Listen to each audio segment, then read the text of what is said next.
अस्सलाम वालेकुम फ्रेंड, मेरा नाम सजाद है और आप यूट्यूब चैनल देख रहे हैं।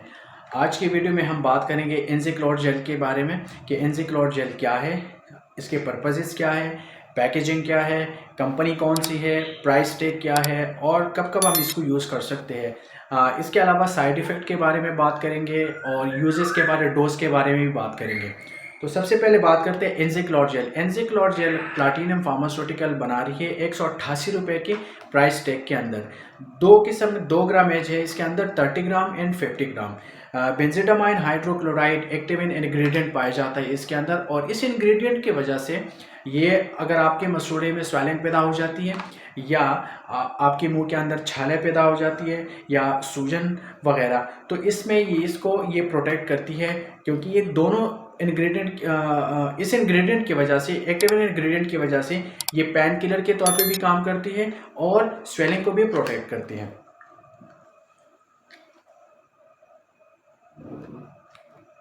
अब दूसरी बात ये कि बेंजीडामाइन हाइड्रोक्लोराइड एक non sterile anti inflammatory drug है। इसकी वजह से ये पेन किलर के तौर पे भी हम इसको यूज़ करते हैं। वो हजरात जिनके मुंह में छाले पैदा हो जाती है, मसूड़ों में स्वेलिंग पैदा हो जाती है या मसूड़ों में सूजन या खून आना, या अगर आपने मसनूई दांत लगाए है और उसमें कोई स्वेलिंग पैदा हो जाती है वहाँ पे मसूड़े के अंदर, तो उसमें भी आप इसको यूज़ कर सकते हैं। किस तरीके से हम इसको यूज़ करते हैं, तरीक़ेकार ये है कि आप उंगली पे इसको निकाल के जो अफेक्टेड एरिया है उसमें आप लगा सकते हैं। दिन में 2-3 घंटे बाद, मतलब 2 घंटे या 3 घंटे बाद आप इसको दिन में 6-7 दफ़ा यूज़ कर सकते हैं।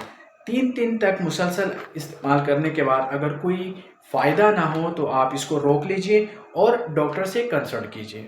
बेंजीडामाइन एक non sterile anti inflammatory drug है जो सूजन और पेन किलर के तौर पे भी काम करती है। ये यूजेस के बारे में मैंने बता दिया आपको, मैं दोबारा से रिपीट कर रहा हूँ। हर 2 या 3 घंटे बाद उंगली के मदद से आप इफ़ेक्टेड एरिया में इसको लगा सकते हैं और लगाने के बाद आप 2-3 घंटे तक ना कुछ खा सकते हैं और ना कुछ पी सकते हैं। अगर आप कुछ खा लेंगे या पी लेंगे तो इसका इफ़ेक्ट नहीं रहेगा ज़्यादा देर तक। अच्छा, इसके कोई साइड इफ़ेक्ट नहीं है, लेकिन हो सकता है कि थोड़ी सी चुभन महसूस हो जाए आपको, तो उसमें आप इसको ज़रा उस वक्त के लिए इसको रोक दीजिए। दोबारा अगर आपको कोई शिकायत हो तो आप अपने डॉक्टर से कंसल्ट कर सकते हैं। उम्मीद करता हूँ कि ये वीडियो आपको पसंद आई होगी। इस एनज़िक्लोर के अंदर हमारे पास माउथ वॉश भी अवेलेबल है और ये जेल भी अवेलेबल है हमारे पास। आप दोनों यूज़ कर सकते हैं। माउथ वॉश वैसे भी आप यूज़ कर सकते हैं, हर रोज़ यूज़ कर सकते हैं, बहुत फ़ायदेमंद होता है और इसको भी आप यूज़ कर सकते हैं। तो वो हज़रात जिनको छालों का मसला है या मसूड़ों में स्वेलिंग है या कोई और ऐसे अफेक्टेड एरिया है मुंह के अंदर या कोई ज़ख़म है मुंह के अंदर, तो उसमें आप इसको एनज़िक्लोर जेल को यूज़ कर सकते हैं। उम्मीद करता हूँ ये वीडियो आपको पसंद आई होगी। Thank you so much. अल्लाह हाफ़िज़। अपना बहुत सारा ख्याल रखिए।